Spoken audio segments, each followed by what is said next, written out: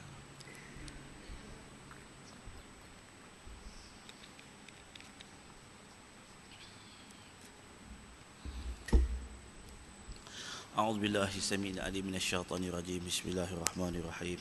الحمد لله رب العالمين والصلاة والسلام على أشرف الأنبياء والمرسلين وعلى آله وصحبه أجمعين. رب اشرح لي صدري ويسر لي أمري واحلل عقدة من لساني يفقهوا قولي. قال سبحانك لا علم لنا إلا ما علمتنا إنك أنت العليم الحكيم ولا حول ولا قوة إلا بالله العلي العظيم. Allahumma rabbi yasir wa la tu'assir wa bitami bil khair. Ya Allah ya Tuhanku, ya Allah ya Tuhan kami, permudahkanlah segala urusan kami. Ya Allah ya Tuhan kami, jangan Engkau sukar dan sulit akan kerja buat kami. Ya Allah ya Tuhan kami, sempurnakanlah amal ibadah kami. Faqala Nabi sallallahu alaihi wasallam li iblis kam rafaqauka min ummati faqala asyarah hakim jair wa ghaniyun mutakabbir wa tajir khain wa syaribul khamr wal quttat sahibur riya akilu mal al yatim al mutahawinuna bis salah mani'uz zakah man yutilul amal fa haula'i ikhwani wa ashabi. Sambungan daripada hadis Rasulullah sallallahu alaihi wasallam. Maka sabda Rasulullah, kata Rasulullah kepada iblis, berapakah bilangan temanmu daripada kalangan umatku? Maka kata iblis,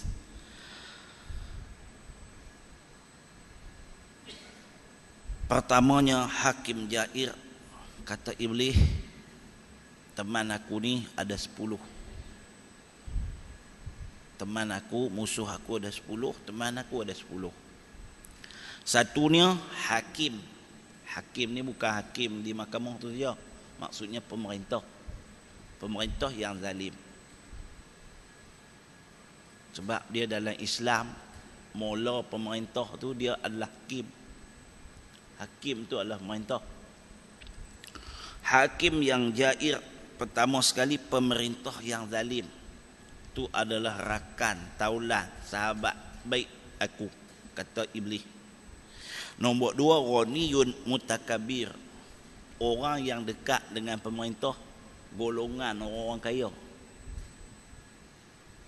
Orang kaya ni dekat dengan pemerintah. Pemerintah jaga orang kaya jaga pemerintah. Orang kaya ni yang mutakabir, yang angkuh, bongkak, sombong. Pok-pok ni lah support pemerintah, pok-pok ni lah jaga pemerintah, pemerintah jaga mereka. Yang ketiganya tajir khain, golongan peniaga-peniaga,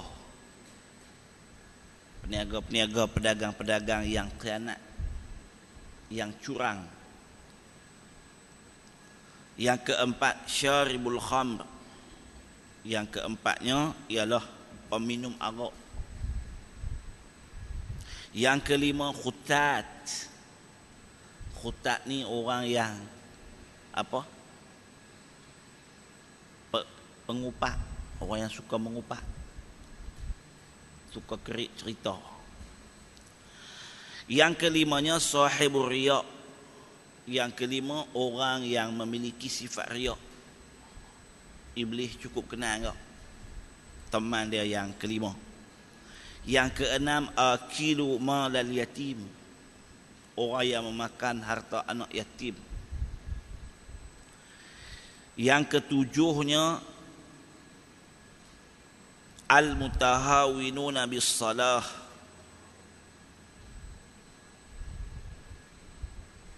orang yang mutahawin, meringan-ringankan, memandang remeh kepada semayang. Semayang lah, tapi semayang pun macam tu je. Al-mutahawin, asal-asal mutahawin tu maksud menghina, maksudnya melihat semayang, meremehkan semayang.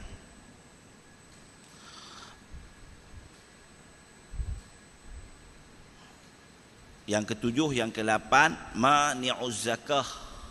Yang ke-8 ialah orang yang Mani', tidak mengeluarkan zakah, menghalang zakat. Mani'uz zakah. Yang kesembilannya, man yutilul amal, orang yang panjang cita-cita angan-angan dia. Orang yang duduk angan-angan dia panjang. Tu pun sahabat rakan taulan kepada iblis.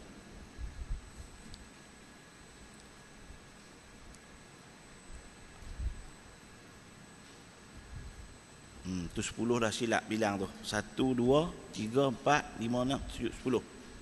Man yutilul amal yang ke-10. Orang yang memanjangkan amal. Assalamualaikum warahmatullahi wabarakatuh. Tuan Imam, pengerusi dan juga seluruh jamaah ahli jawatan kuasa masjid, saudara-saudari, para hadirin hadirat, para tetamu yang dirahmati dan dikasihi Allah Subhanahu wa taala. Sekali lagi kita panjatkan setinggi-tinggi rasa syukur bertuah beruntung pada pagi ini dapat sama-sama kita berada di tempat yang mulia, berada di rumah Allah Subhanahu wa taala, dan dapat sama-sama kita iringi dengan program pengisian majlis ilmu, majlis untuk pertama-tamanya setidak-tidaknya mendidik dan mentarbiah diri kita supaya kita pastikan diri kita berada dalam landasan ataupun dalam jalan yang diredai oleh Allah Subhanahu wa taala. Pada pagi ini adalah sambungan kuliah, walaupun pagi ini sebenarnya jadual dia Ustaz Mujahid kita, tapi dia hantar mesej semalam pukul 12 lebih. Saya pun tak tahu, tengok mesej ada. Jadi tak apalah. Kebetulan pagi ini di Rantau Panjang atau Panjang Pining. Tapi dia orang pun tak confirm apa, sengak betul je, tak apalah. Sengak kita main ni lah. Jadi kita sambung balik hadis yang tak sempat kita selesaikan pada kuliah, tak silap saya minggu sudah. Ada 10 golongan manusia yang menjadi teman iblis. Kenapa kita nak kena kenal siapa dia musuh iblis, siapa dia teman iblis? Sebab daripada sini kita akan muhasabah diri kita, kita akan koreksi diri kita, kita akan lihat supaya pertama sekali kita tak mau jadi teman iblis. Kalau kita jadi musuh iblis tak apa. Bila kita bermusuh dengan iblis, iblis tak rapat dengan kita. Iblis tak akan kerjasama dengan kita. Iblis tak akan dekati kita. Orang musuh ni dia nak lawan dengan kita, tapi macam-macam lah cara dia. Tapi yang paling bahaya kalau iblis sudah berteman dengan kita. Kita nak pasti nombor 1, kita tak mau jadi golongan tu. Dan yang kedua, kita tak mau ada di kalangan orang Islam yang jadi teman iblis. Daripada apa yang disebut dalam hadis ini, jawapan yang diberikan oleh iblis kepada Rasulullah SAW itu mengikut hierarki yang sangat penting, yang paling tinggi. Teman iblis yang paling nombor 1 sekali ialah pemerintah. Mana pemerintah ni penting. Pemimpin ni penting. Dialah yang akan menentukan segala-galanya. Pemimpin ni kita jangan lihat pemimpin pemimpin dalam apa jua peringkat. Kalau dia duduk di sekolah, dia pemimpin di sekolah. Dia lah nak boleh atur program macam mana, nak suruh ustaz-ustaz, guru-guru latih budak-budak semayang, buat program semayang, buat didik budak-budak, adakan program-program pengisian yang baik. Tu kalau pemimpin di sekolah hak bagus. Senang saya tengok. Mai satu pengetua dia dengan program kerohanian, program pembangunan insan yang baik. Tak tahu mai tukar satu pengetua hak jenis awak sikit. Lingkup sekolah tu.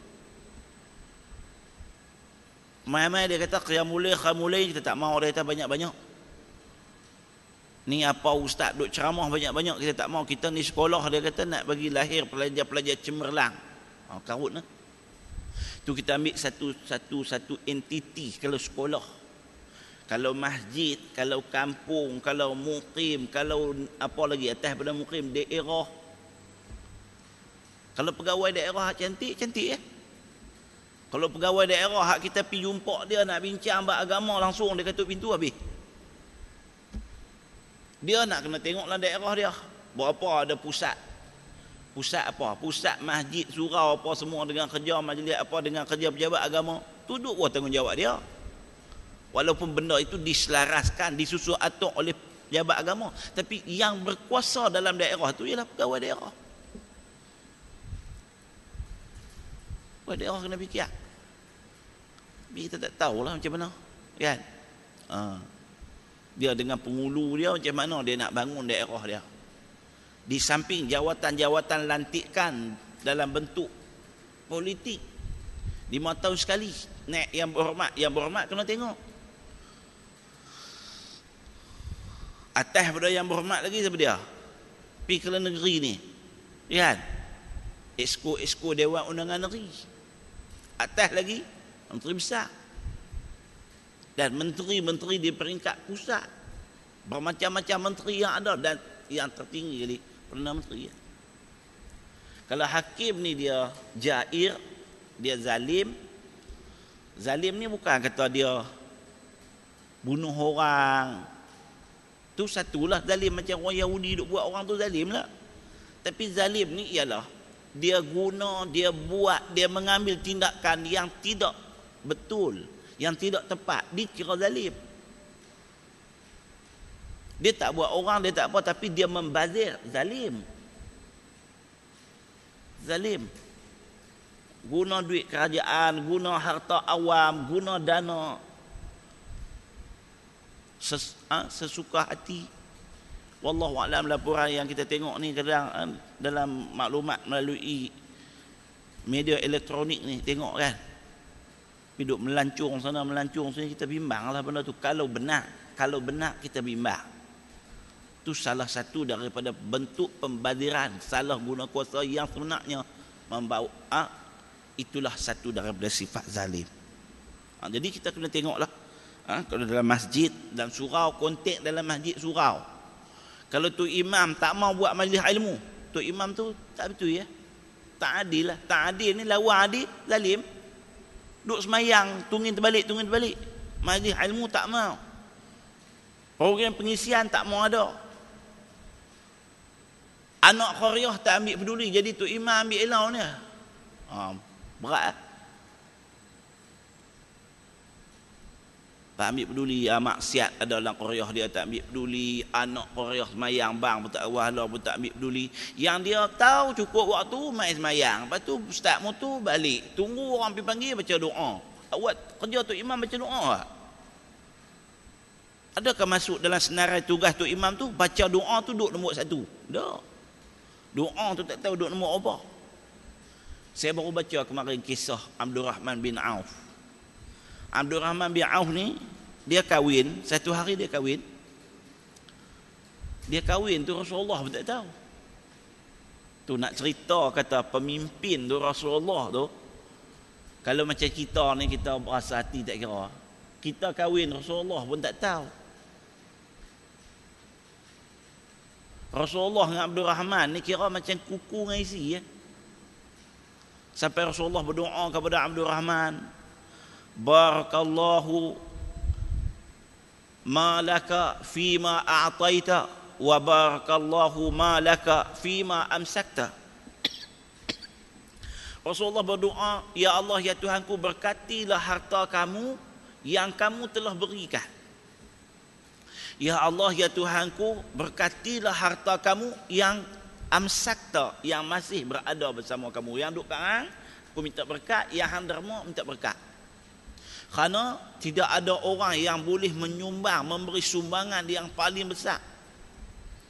Walaupun Sayyidina Abu Bakar di antara penyumbang-penyumbang besar, Sayyidina Umar di antara penyumbang-penyumbang besar, tetapi jumlah bilangan dan keyakinan yang ada pada Abdul Rahman bin Auf luar biasa. Abdul Rahman bin Auf ni di zaman Sayyidina Uthman, bila Abdul Rahman bin Auf bawa dagangan dia pulang daripada luar dengan jumlah 700 ekor unta. yang dipenuhi atas belakang unta tu dengan barang-barang makanan, apa keperluan penduduk Madinah. Sehingga bila unta tu balik tu bergegak bumi Madinah. Aisyah lalu tanya, Aisyah tanya, apakah gerangannya yang boleh menyerasa gegaran, bergegak ni? Akhirnya orang memberitahu kepada Aisyah, ya ummahatal mukminin, wahai ibu pada orang mukmin, sesungguhnya itulah dagangan Abdurrahman bin Auf yang baru tiba dengan dagangan yang begitu besar sebanyak 700 ekor unta. Lalu akhirnya Aisyah berdoa seperti mana doanya Rasulullah sallallahu alaihi wasallam.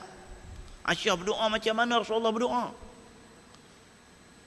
Doa Aisyah ni, Aisyah isteri Rasulullah SAW ni, sampai kepada Abdurrahman bin Auf. Belum sempat Abdurrahman bin Auf buat apa-apa lagi, Abdurrahman bin Auf kata 700 ekor unta tu aku jadikan dermawan, aku derma untuk fisabilillah. Ambillah tu, siapa nak pergi perang ke, siapa nak buat apa ke, makanan-makanan tu untuk fisabilillah. Subhanallah. Dan Abdurrahman bin Auf, dia di antara sahabat-sahabat Nabi yang menjaga ummahatul mukminin. Dia jagalah Aisyah, dia jaga siapa-siapa lagi isteri Rasulullah SAW ni. Dia di antara orang yang membiayai, yang menjaga kebajikan isteri-isteri Rasulullah sallallahu alaihi wasallam. Bukan takat dia jaga, tetapi apabila Aisyah ada hasrat nak menunaikan haji, Abdurrahman bin Auf dan rombongan mengawal isteri baginda Rasulullah sallallahu alaihi wasallam. Subhanallah.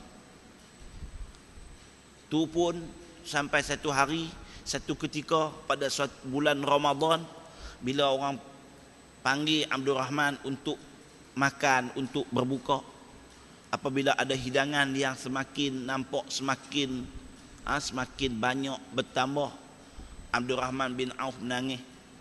Orang tanya Abdurrahman bin Auf, kenapa kamu menangis ya Abdurrahman?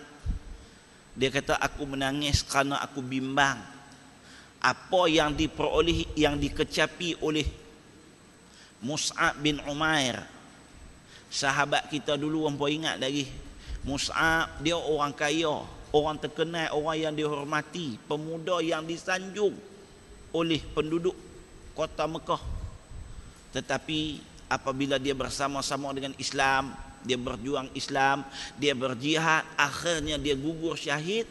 Ketika dia mati tu, kain nak tudung dia tu, sahabat-sahabat pun tak ada dah nak bagi kain nak tudung dia. Tudung kepala nampak kaki, tudung kaki nampak kepala. Abdurrahman bin Auf kata, aku bimbang nikmat yang dia telah kecapi tu dia dapat, dan nikmat kita telah pun dikurniakan lebih awal di atas muka bumi ni.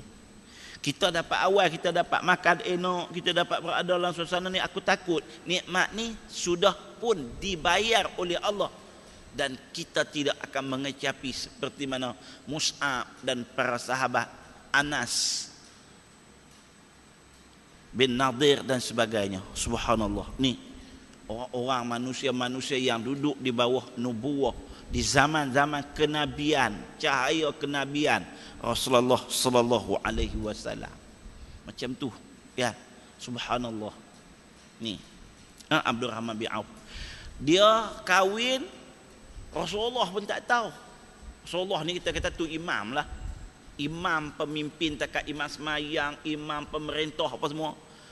Lalu Rasulullah tanya Abdurrahman, ya Abdurrahman, apa gerangan kamu? Aku nampak kamu hari ni nampak berseri-seri, bau wangi kat kamu. Dia kata, aku baru sudah kahwin. Subhanallah. Kamu baru kahwin. Lalu Rasulullah kata, adul walimah walau bisyat. Rasulullah kata, hadis Rasulullah kata, adakan kenuri walimah walaupun dengan seekor kambing tu. Kata ke Abdurrahman, yang kita duk baca, ustaz-ustaz duk baca tu, sebab asbabul wurudul hadis, datangnya hadis yang kata buatlah kenduri walaupun dengan seekor kambing tu, kata Kak Abdul Rahman. Rasulullah sibuk dia sebagai seorang pemerintah, sebagai seorang pemimpin. Dia bukan duk kerja kelang kabut nak pergi baca doa Abdul Rahman sampai Abdul Rahman kahwin pun dia tak tahu. Tak ada Abdul Rahman, tak ada abang dia, dia pun tak ada nak pergi tahu. Sibuk. Kita jadi tu imam, kerja apa? Baca doa je. Pergi baca doa makonu, baca doa makoni, doa makoni. Pembangunan anak-anak qaryah tak ambil berat. Program pengisian kepada orang-orang anak qaryah, daripada orang-orang dewasa, remaja, belia, golongan wanita. Itu kita kena buat kuliah muslimat supaya khusus hak muslimat. Bila khusus ni muslimat boleh mat. Kena buat di masjid. Kalau tak ada pun sebulan sekali ke 2 kali 3 kali kena buat. Esok Allah Taala tanya kita. Orang perempuan ni bila buat kuliah muslimat saja dia tertarik nak mai. Terus kuliah campur ni dia mai juga, tapi taklah ramai. Tapi kalau buat hak muslimat saja, lepas untuk khusus pada muslimat, untuk khusus pada belia, untuk khusus pada remaja, kita kena buat. Abdul Rahman bin Auf tak marah kat Rasulullah. Ya Rasulullah, apa hang sahabat baik aku tak pergi baca doa mak aku? Kita kalau jadi tu imam tak pergi baca doa mak orang, marah. Marah. Ya. Payuh tu imam. Tu imam ni ialah kerja dia pi menunaikan hajat orang tu, betul lah pi baca doa mak siapa. Jika tidak ada kerja-kerja yang besar. Hak besar ada duk kerja pi baca doa ya. Batas aja doa. Tak. Tu pemimpin. Kalau tak buat benda tu, kita dikira, dianggap orang yang tidak menunaikan amanah. Bila tidak menunaikan amanah itulah orang yang disebut sebagai jair, yang zalim dengan tanggungjawab dan tugas kita. Itu bahaya. Bukan senang-senang duk seronok kita jadi tu imam, orang duk panggil keluar kata jalan. Assalamualaikum tu imam. Oh, bagus ya, kemas ya. Jadi ustaz, jadi tu imam pun juga main. Pi tak mana turun naik peri Langkawi, sebab dia nak kenal kita lagi. Ada orang kenal. Turun di Langkawi, ada orang kenal. Bukan takat kenal, panggil pi belanja kenal pula. Kan? Kita baru nak bercakap, dia bawa kita pi makan tengah hari. Kita kata, seronok juga jadi ustaz. Tu dia. Ya. Kita nak seronok itu saja amanah kita. Tu imam dengan amanah tu imam. Para alim ulama dengan tanggungjawab para alim ulama. Dan tanggungjawab yang paling besar dalam hadis ni ialah pemerintah yang berkuasa menjaga semua perkara. Ini nombor 1 sekali. Ini adalah kawan, teman, rakan karib iblis. Iblis sangat mau kalau ada pemerintah dalam dunia ni yang tidak amanah, yang salah guna kuasa, yang rasuah, yang korupsi, yang zalim, yang tineh orang, yang cengkam orang. Tu iblis cukup mau. Iblis nak yang tu. Dia kawan cukup jaga elok. Kalau naik hak elok tak lama mana, Mesir naik hak elok lama mana. Kan? Morsi, Dr. Morsi naik lama mana, dia hinggut lu, bukan takat luruh, dia angkat buh dalam penjara tu. Morsi naik apa kebaikan yang dia buat, banyak macam-macam kebaikan buat. Di antaranya sikap dan tanggungjawab hubungan luar kerajaan Mesir untuk membela, sokong orang-orang di Palestin. Kerajaan di Palestin buka pintu untuk bantuan dapat disalurkan kepada Gaza dan sebagainya. Jatuh kalau pemimpin yang baiklah. Jadi ini iblis nombor 1. Nombor 2, hadis yang kedua ni, dia pemerintah dengan orang kaya ni, depa ni hubungan rapat. Itu kita tengok orang pemerintah, dia orang kaya, tu rombongan menteri-menteri yang pergi luar tu, takkan dia bawa orang miskin. Dia bawa tokoh-tokoh korporat, ahli-ahli perniagaan, tuki-tuki Cina bawa pergi. Ya, kebetulan Turki itu Cina. Kan? Kita tak jadi Turki, bawa lah. Subhanallah. Orang-orang kaya yang angkuh bongkok, yang ada sifat apa? Sifat monopoli. Nak monopoli habis perniagaan. Yang nu dia nak, yang ni dia nak, yang nu dia nak, yang ni dia nak. Dan akhirnya apabila dia monopoli perniagaan, apa yang akan berlaku kepada orang awam rakyat ni? Rakyat jadi susah. Bila dia monopoli habis, kita tak boleh dapat daripada sumber lain. Tidak ada persaingan. Gula dia saja, beras dia saja, yang ni dia saja. Tak ada persaingan, kita terpaksa kena ambil ya.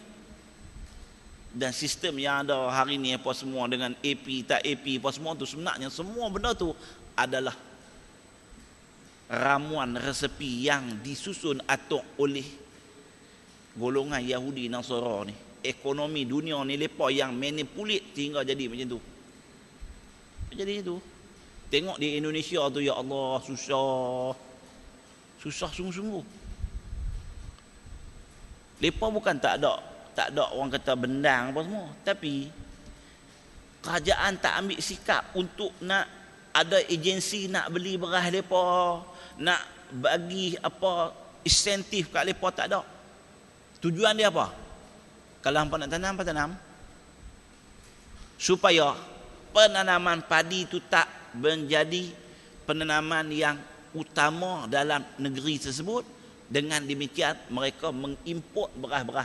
Bila import, ada AP apa semua, ada apa semua masuk melalui menteri, untuk menteri-menteri, untuk orang tertentu dapat habuan apabila ekspor tu dibuat. Subhanallah. Saya pergi tengok daging lembu masa tu baru duk ada RM18, RM19 itu kan, RM19. Lepas dah 22. Kalau duit Malaysia RM22. Saya tengok kita jalan ni hutan rumput ni, ya Allah. Saya tanya pasal apa hangpa tak bela? Tak ada sokongan.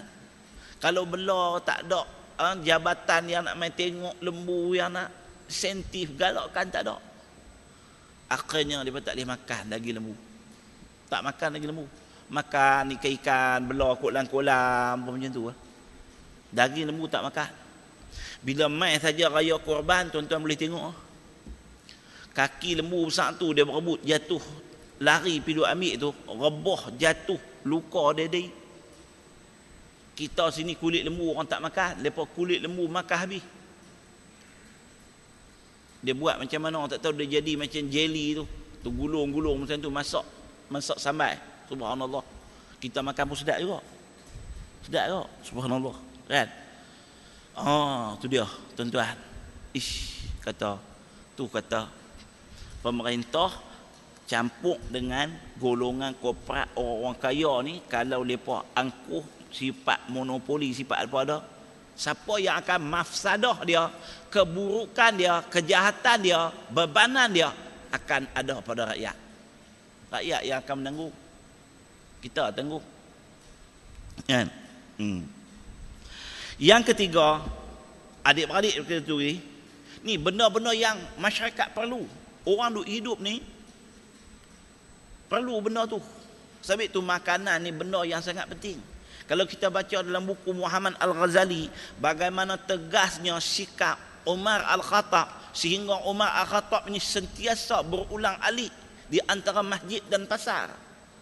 Umar Al-Khattab dia jadi Kementerian Perdagangan Dalam Negeri. Masa tu kerajaan taklah besar macam kita apa semua, apa ada pegawai banyak. Sayyidina Umar sendiri pergi tunggu di pasar, tengok harga di pasaran macam mana, pastikan harga tu tak membeban kepada rakyat. Bukan cakap apa, bila negara dilanda dengan kemarau, Sayyidina Umar turunkan penggunaan. Orang yang guna daging banyak-banyak, Sayyidina Umar tunggu, tak bagi orang makan daging banyak, supaya bila orang makan daging banyak, permintaan jadi tinggi. Bila permintaan jadi tinggi, harga jadi naik. Tu ekonomi. Tanggungjawab pemerintah. Dia tunggu, dia kuotakan, hangpa tak boleh makan daging, hangpa boleh makan sebulan sekali cukup. Bila hangpa makan banyak, permintaan tu akan jadi tinggi, harga akan naik, maka orang lain akan naik. Gandum tak ada gandum, sebab orang kaya duk makan gandum banyak. Jadi Sayyidina Umar tahan. kota dia. Subhanallah. Tu peniaga-peniaga yang khianat. Itu Nabi kata, di antara hadis Nabi kata, di antara orang-orang yang akan berada bersama-sama dengan Rasulullah SAW di dalam syurga nanti ialah apa? Peniaga-peniaga yang jujur. Orang yang duduk dekat dengan Rasulullah dalam syurga esok ialah peniaga yang jujur. Peniaga ni dia fungsi dia, peranan dia besar pada orang. Ni kita keluar-keluar ni lagi nak makan ni. Nak pergi tanu, nak makan, nak beli apa market, apa semua. Kita nak main semayang tu kena nak makan. Makan tu benda makanan, sumber makanan tu penting.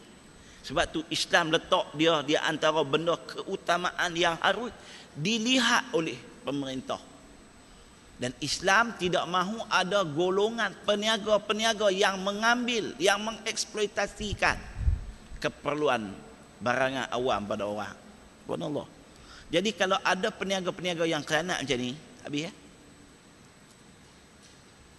Tu kita pun tak mau lah nak kata, tapi orang duk sembang kita pun tak tahu, kita pun tak ambil berat macam mana kan. Ayam tu haduk jual tu, kita nak beli dia pergi seluk ayam tu, dia ambil ayam hak lan tu naik tak pergi nimbang. Depa kata, ustaz, sekok tu dekat 200 gram ada. Saya tak tahulah lagu tu. Saya tak maulah bersangka baik. Tapi kalau dia tahu kata ayam dia tu dia pergi rendam naik 200 gram, bimbang lah. Tu termasuk dalam peniaga-peniaga yang khianat. Dia kata nak buat macam mana ustaz, kami ambil sana pun betul. Ambil tu lah. Kalau benda tu duk jadi bangau pasal apa, hang kurus apa semua, dia balik sana. Balik pada pemerintah. Dia lah nak kena jaga benda-benda tu semua, keperluan awam ni. Benda tu peniaga. Peniaga-peniaga tu semua yang ada kaitan. Hang tok sah warak ke mana lah, hang tok sah baik ke mana ke, dia nak makan juga. Bila dia nak makan, benda tu jadi keperluan awam. Kemudian lagi yang keempatnya, peminum arak. Ni juga di antara teman iblis. Orang minum arak. Arak ni orang minum banyak ke ustaz yang duk cerita ni? Banyak tak tahu lah. Tapi kalau tak banyak, dia tak jual lah rata-rata supermarket. No? Dia duk jual rata-rata supermarket. Kita kata tak apalah tu, siapa minum tak tahu. Orang kita akan nak minum, tak tahulah minum ke tak. Kita tak pergi berkawan, tak duduk di port-port, lepas duduk di port-port, lepas tahulah berapa banyak orang kita ni duk minum arak. Kita pergi kawan baru kita tahu, tak berkawan kita tak tahu. Kawan kita tahu. Siapa ekor siapa judi kita berkawan dengan mereka, kita tahu lah. Macam saya duk sebut lah, mabuk saja pun, balai polis mabuk pun buat satu tinjauan mereka, seminggu 60,000 orang beli ekor. Mabuk ni Cina ada berapa peratus, India ada berapa peratus, Melayu banyak. Kedai jual ekor, seminggu 60,000 duit orang Islam duk pergi beli ekor. Arak macam tu. Tidak kira arak dia tak buat lah. Jual arak merata. Kita kena pergi berkawan baru kita tahu. Pergi berkawan dengan pok-pok ni, mereka cerita nanti baru ya Allah. Nak tahu tak tahu susah-susah hati dah. Pergi duduk di sempadan Thailand tu sudah lah. Pergi tengok orang nak masuk Thailand tu. Hak masuk pergi Thailand tu, hak nak masuk pergi Pondok Petani, hak nak pergi Merapu tu tengok macam mana. Pergi di Pekan Sadau tu, pekan ni hari 2-3 hari ni. Hari ni hari Sabtu, hari Ahad, hari Isnin. Saya nak pergi ke Petani. Rombongan ke Petani. Saya nak pergi tengok sekali lagi musim ni. Yang mana orang masuk. Pergi tanya tengok dengan immigration tu, orang duk keluar masuk. Pergi sana, pergi dengan karaoke apa semua, dengan minum arak, dengan perempuan, dengan segala macam. Judi masuk dalam tempat judi, kasino hak judi ni masuk, dia kata ustaz, ya Allah, dia kata tak mana orang main ni, dia kata ustaz. Mereka heran, mereka haduk main judi tu pun heran tak mana orang main. Mana nak tahu, daripada Perak, daripada mana masuk pergi buat hiburan tu. Subhanallah, peminum arak. Minum arak. Kerana minum arak ni adalah apa? Ibu kepada segala maksiat. Orang minum arak habis kan? Ibu pada segala maksiat. Syaribul khamr, orang minum arak. Jagalah kan. Kita bukan tahu anak-anak kita apa semua ni kadang-kadang hak jenis duk apa bebas ikut dan apa tu semua keluar malam-malam apa semua tu kena tanya. Kadang-kadang budak-budak remaja belia-belia tu kadang-kadang cuba kita rajin tanya. Saya rajin tanya, jumpa tanya. Sembang, hampa pernah tak minum? Dia kata pernah ke? Test sekali sekala. Test sekali sekala. Pasal apa hampa minum? Saja nak seronok tengok orang minum macam seronok. Budak-budak remaja ni dia cara nak seronok. Dia duk tengok orang minum tu tentu seronok kot. Dia nak test. Kalau dia tak test pun kawan dia cabar dia, hang try tengok anak rasa arak je nak minum arak. Tanya dia arak jenis mana semua bagi tahu. Hak ni jenis ni harga berapa, hak dalam pot, hak dalam tin, hak dalam botol, hak dalam apa. Subhanallah. Tu 7-Eleven tu. 7-Eleven pun ada jual. 7-Eleven pun ada jual. Kita akan tahu malam-malam lepas ambil dengan motor apa semua. Minum arak. Khutat, yang berikutnya khutat. Kaki pengupah. Dia duduk dia ni kira ada sajalah cerita dia, news dia tu. Berita-berita terkini dia. Macam-macam ulasan. Pengupah. Kalau orang perempuan ni jenis maming jarum duduk melilau kata. Dan mengupak dalam bentuk moden dunia lah ni bukan mengupak tu, mengupak dalam talian, dalam internet, dalam cyber. Dia ni bawa berita ni, cerita kono lempak tanu kono cerita guni tak tahu betul tak tahu tak mana. Kutuk orang nu, condemn orang ni, blame orang tu ikut dah ni. Tu pengupak dalam bentuk moden lah lagi bimbang. Dia boleh tersebar dengan begitu cepat. Berita-berita pengupak ni, khutat. Nampak tak? Ni kawan, teman, sahabat iblis ni rosak, lingkup habis. Lingkup. Kemudian lagi apa? Sahibur riya.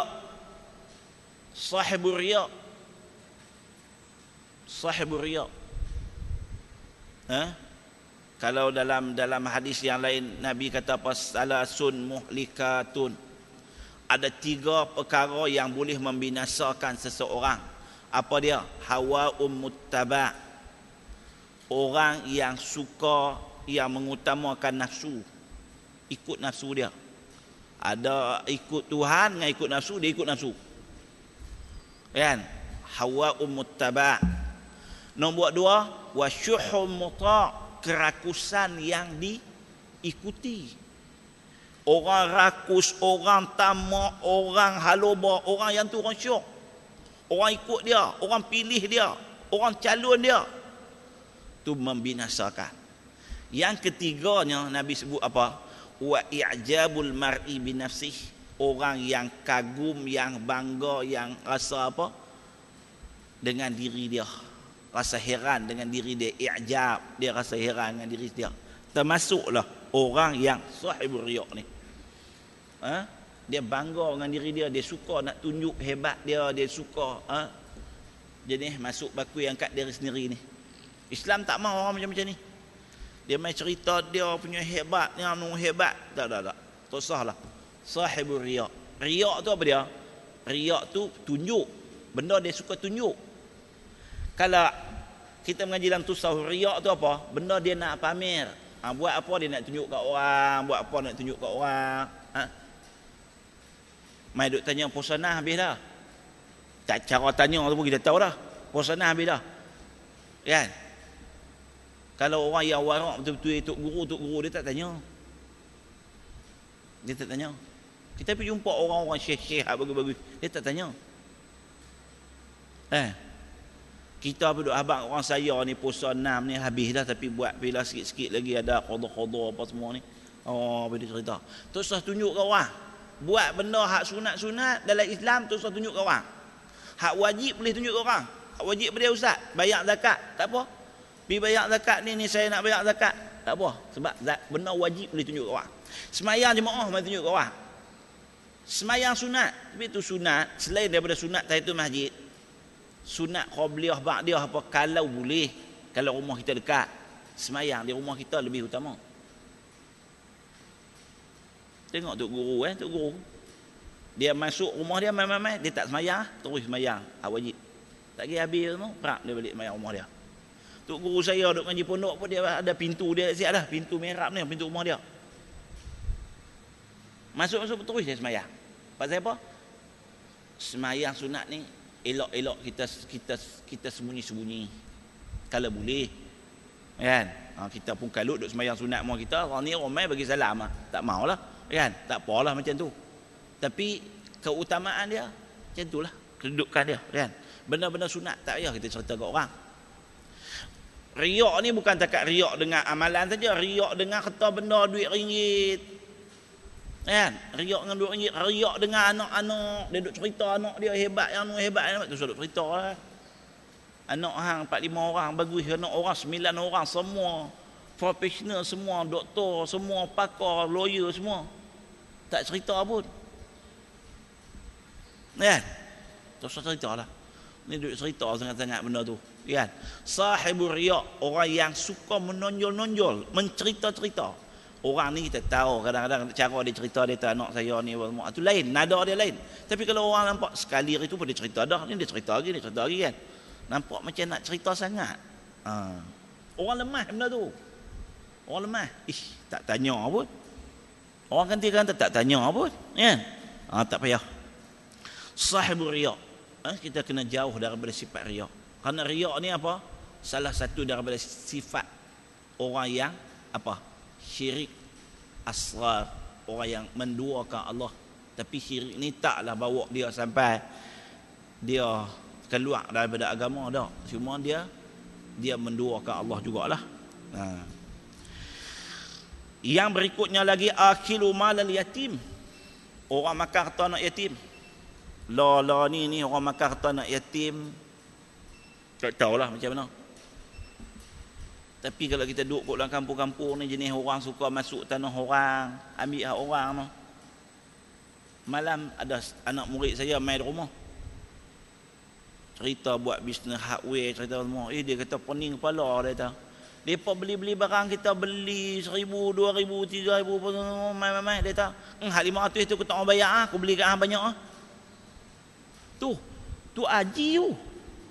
Pakai serban. Boleh cakap macam tu? Subhanallah. Mana boleh cakap macam tu? Hang beli, angkat, jual beli apa semua. Hang beli banyak, beli sikit. Hak tu untung hak dia. Hang tak boleh main duk pakai hukum karma gitu aja. Banyak dah barang beli, takkanlah ni pun nak kira sangat. Tak boleh. Bukan masalah kalau beli kat Cina, beli kat Melayu. Kalau kat Cina memang dia tak kata gitu lah. Bila beli kat Melayu, dia buat macam tu. Bukan masalah Melayu tak Melayu. Hukum dia hak orang. Hang bayar tak habis, makna dia hang berhutang. Berhutang tu faham saja. Faham saja. Kan? Maka anak atas yatim pun macam tu kak. Ni anak kampung-kampung ada harta apa semua, ada bendang apa semua, anak menakan dia mati apa semua, dia duk buat bendang. Duit depa tu dia tak pernah bayar penyewa apa semua. Tu banyak gitu tuan-tuan. Kalau kita pergi tengok kat dalam kampung ni banyak benda-benda macam tu. Ada. Makan benda-benda gitu kan. Bit tu subhanallah kan. Dia duduk di zaman-zaman yang macam ni. Yang berikutnya lagi al-mutahawin bis salah. Orang yang meringan-ringankan dengan semayang. Banyak dah ni. Hak ni paling banyak. Ni kawan iblis. Ringan semayang. Semayang ni tak ada semayang, tak ada khusyuk. Semayang tak pentingkan semayang ikut sunnah Nabi. Kan? Semayang pun ikut dan saja, tak tahu Allah berkira apa. Rasa nak semayang, rasa tak semayang lepas pergi ikut dan gitu. Benda ni cukup banyak. Subhanallah. Kita tak tahulah dulu ni. Ya, masa-masa dulu ni. Kelin-kelin tu haduk main menega, buka restoran, buka kedai barang apa semua tu. Rumah depa tu pagi-pagi hari pukul 4 pagi, pukul 5 pagi duk bangkit baca Quran dah, duk semayang apa semua. La ni subhanallah. Tak ada apa. Kita melilau aku tengok kat dalam taman tu pagi-pagi hari ni, kita bukanlah nak tuduh nak cek orang. Tapi lampu apa pun tak buka, semayang waktu mana? Ringan-ringan dengan semayang tuan-tuan. Al-mutawin bis salah. kawan, rakan, teman, taulan kepada iblis. Iblis seronok sangat orang macam ni. Kan? Yang berikutnya lagi mani'uz zakah, orang yang menegah ataupun yang menghalang daripada bayar zakat. Orang tak menunaikan zakat lah. Zakat ni banyak jenis lah. Zakat harta, zakat simpanan. Ada hak tak tahu apa dah. Dia ada duit ratus-ratus ribu, orang duk abang tak kena bayar zakat. Dia duk buat kenuri dah. Kenuri lain, zakat lain. Dia buat kenuri ada satu, depa duk main seluruh selera dia buat kenuri semua. Kenuri tu lain. Zakat lain. Dia tak banyak mana pula nak kena keluar. Abang-abang dia, dia kata banyak no. Tiap kereta 2 biji, 3 biji boleh lepas dah. Tu mani'uz zakah, orang yang mencegah daripada bayar zakat. Dulu ni orang duk cerita orang buat benda tak mau bayar zakat. Zakat dalam macam-macam bentuk. Simpanan, mah apa semua. Kan? Dia duk pergi petua tu. Mah ni dia kata kalau kita duk tukar pakai tu dia kata tak kena bayar zakat. Siapa ajak dia tak tahu. Mah yang tak kena bayar zakat ialah mah yang pakai pada uruf. Patut orang perempuan pakai rupa urat. 6 urat ke 8 urat ke. Rantai satu. Hak lebih tu orang tak pernah pakai rantai beramu tu tak pernah pakai. Hak lebih meramu tu, hak tu kena zakat. Hak biasa-biasa orang pakai rantai satu. Hak tu tak kena zakat. Hak lebih dia duk simpan, duk ambil anubuh hak ni tu, tak betul. Itu dah dijadi harta yang tersimpan, yang wajib kena keluar zakat. Tu pun banyak orang tak tahu. Dan yang terakhirnya man yutilul amal, orang yang panjang bukan cita-cita, angan-angan, berangan dengan dunia dia, berangan dengan akhirat dia. Dia nampak tak apalah, kita tua-tua esok kita pergi cari duk masuklah pondok-pondok mana, kita duk pondok mana, masa tu kita beramai pegang buah tasbih, kita tak pegang dah apa semua. Jangan beramai ni, jangan tunggu masa nak mai. Beramai ni hari ni, untuk hari ni, bukan untuk bila-bila. Jangan kita berangan macam tu. Berangan dengan harta kekayaan apa sampai kita lupa kata kita ni masa kita tak tahu Allah waktu mana Allah nak jemput, nak panggil kita. Tu benda di antara kita nak kena fikir, yang mana di antara benda-benda yang menjadi rakan teman iblis. Iblis cukup seronok orang larut ni. Golongan ni ramai. Kalau golongan ni tak ramai, penuh masjid. Ni kita tengok masjid macam ni kan. Taman punya banyak apa semua. Kalau tuan-tuan pergi di tempat saya duduk tu di Medan. Allah, rumah padat sungguh-sungguh. Mai semayang pagi ni, kita tadi berapa sah, satu sah pun panjang. Ni masjid besar-besar macam ni mayang 7 orang, 8 orang. Mana orang pergi? Itulah orang yang panjang cita-cita amal dia. Tenggelam, larut dengan keduniaan. Cita-cita tak pernah habis. Umur berapa puluh pun dia tak pernah rasa umur ni Tuhan bagi panjang umur ni untuk kita insaf, untuk kita muhasabah diri kita. Dia tak fikir. Kenapa? Dia duk fikir masa depan dia. Dia duk fikir hala ke dunia, bukan masa depan, fikir hala ke dunia. Berhenti pencin apa semua dah, pakai baju apa semua, tengok apa ni. Ni dia tak duduk saja nak buat apa. Kan? Duduk saja nak buat apa lah. Duduk pergi jaga kilang mana tu, la ilaha illallah. Naik motor pun mengetak-ngetak nak pergi jaga kilang ni. Hang nak jaga kilang, siapa nak jaga hang? Siapa nak jaga hang? Apa amalan dia? Apa bekalan dia? Dia nak pergi hari-hari esok. Takkan nak pergi dengan sembang pandai itu aja. Bukan nak buat apa di hari-hari esok. Allah buat al-yawma nakhtimu ala afwahihim. Tuhan nak tutup semua mulut. Kalau mulut Tuhan bagi buka lagi hari tu pun dia bercakap manusia ni. Perang kan. Tapi Tuhan tutup. Al-yawma nakhtimu ala afwahihim wa tukallimuna aydihim, tangan cakap. Wa tashhadu arjuluhum bima kanu yaksibun, kaki menyaksikan. Hari itu Tuhan tak mau dah bagi dah peluang. Tuhan bagi tangan cerita, perak tangan bercakap, kaki pula menyaksi. Dia kata betul.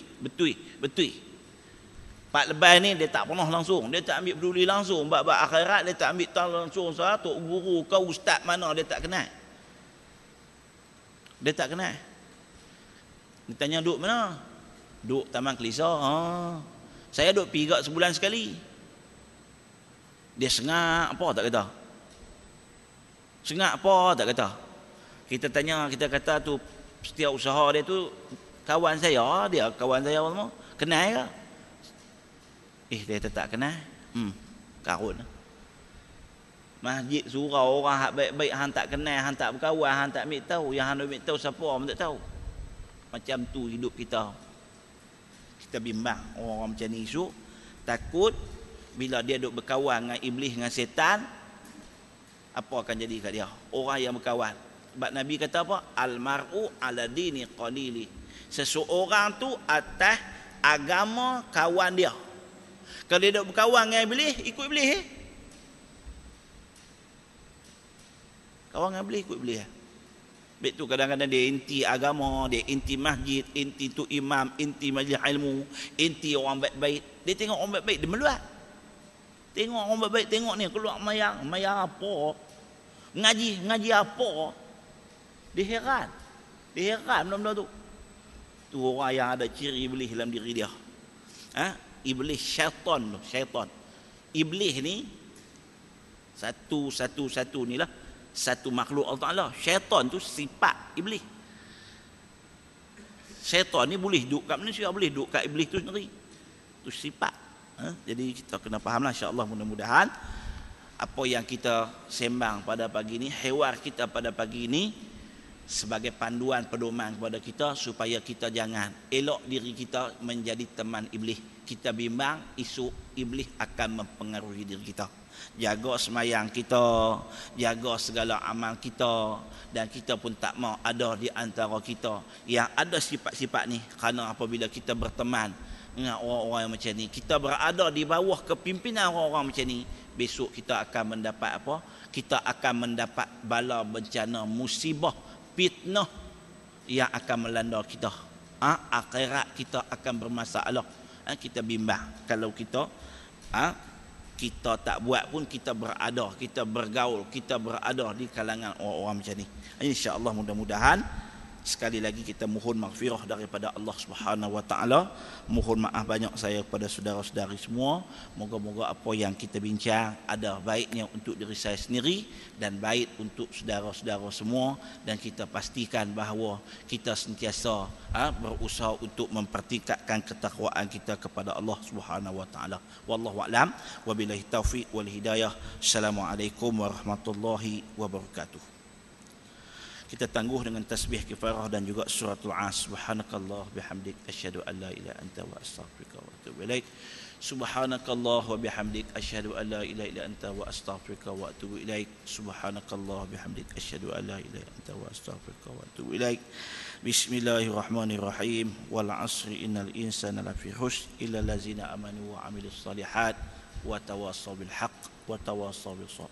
Wassalamualaikum warahmatullahi wabarakatuh.